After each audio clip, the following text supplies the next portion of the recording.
Sometimes, often, you have to make the best of a bad lot.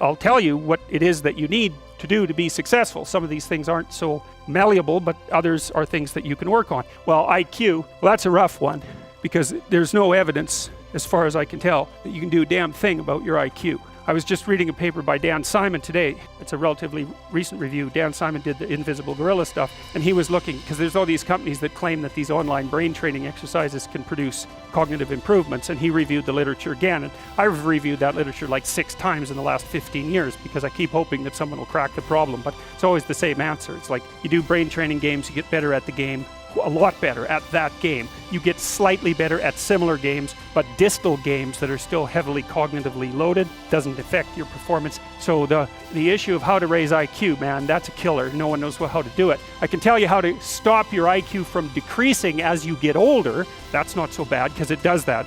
Fluid IQ decreases from the time you're 20 and pretty rapidly. It's physical health is the best preventative. So exercise, physical exercise, weirdly enough. If you really want to be successful, you need to make sure that you are focused on the right things to do in your life. You need to make sure that you are constantly doing whatever it is that you can to improve upon yourself day in and day out. You're going to want to make sure that you can find something small to do every single day to make sure that you are better than yesterday, because that's what it's all about. Constant improvement and trying to be better than you were the day before. Because you're not going to be successful overnight, and it's going to take a ton of time, energy, and effort poured into whatever it is that you're trying to accomplish. And a great way to do that is just little bits day by day. Small chunks here and there throughout your week that are going to progress your goals and your plans for your future. Now, it will be challenging, and there are going to be times where you're going to feel like giving up, but just know you can't do that. You can fail, and failures are right. In fact, it is encouraged and expected. But the moment you turn that failure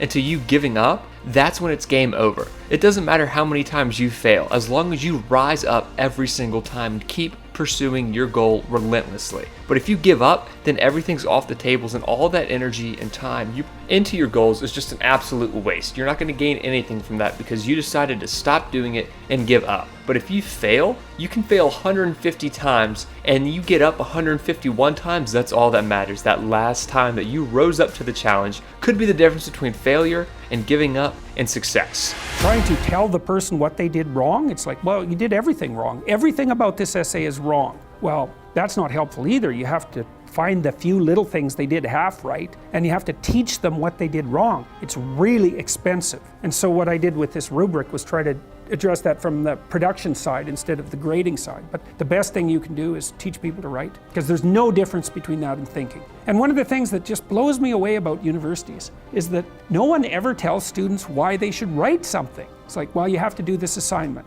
Well, why are you writing? Well, you need the grade. It's like, no, you need to learn to think, because thinking makes you act effectively in the world. Thinking makes you win the battles you undertake, and those could be battles for good things. If you can think and speak and write, you are absolutely deadly. Nothing can get in your way. So that's why you learn to write. It's like, and I can't believe that people aren't just told that. It's like, it's the most powerful weapon you can possibly provide someone with. And I mean, I know lots of people who've been staggeringly successful and watched them throughout my life. I mean, those people, you don't want to have an argument with them. They'll just slash you into pieces. And not in a malevolent way. It's like, if you're going to make your point and they're going to make their point, you better have your points organized, because otherwise you are going to look like and be an absolute idiot. You are not going to get anywhere. The hardest one is to tell the truth, or at least not to lie. Well, because it's easy to use your speech in a way that pays off in the short term, and it's difficult to contend with the conflict that's inevitable if you try to do things in a straightforward manner, because that produces short-term conflict. It produces long-term peace, which is a huge advantage, but it's very tempting in the short term to circumvent the problem and pretend that it's not there. When my health fell apart, and I was in the hospital or multiple hospitals for long periods of time, you know, I stopped doing everything I was doing. And everything I was doing was difficult. My clinical practice was difficult. The professorial job was difficult. The company I was running was difficult. The writing was difficult. The lecturing was difficult. It was all difficult. And I'm not complaining about the difficulty. I actually loved that. That was fine. I'm not complaining about it at all. But because it was difficult, I have to be in really good shape to do it. And so then I wasn't in really good shape. And so because I wasn't in really good shape and everything I had done was difficult, I didn't know what to do. And I couldn't get back on top of things because it was like trying to jump into a car going 200 miles an hour. You know, it's like, well, what I started doing back in December really is when I started working again. Although I had been writing to some degree over the last 2 years. I started doing podcasts like this, and they're not easy. Again, I'm not complaining. I love doing them. They're really interesting.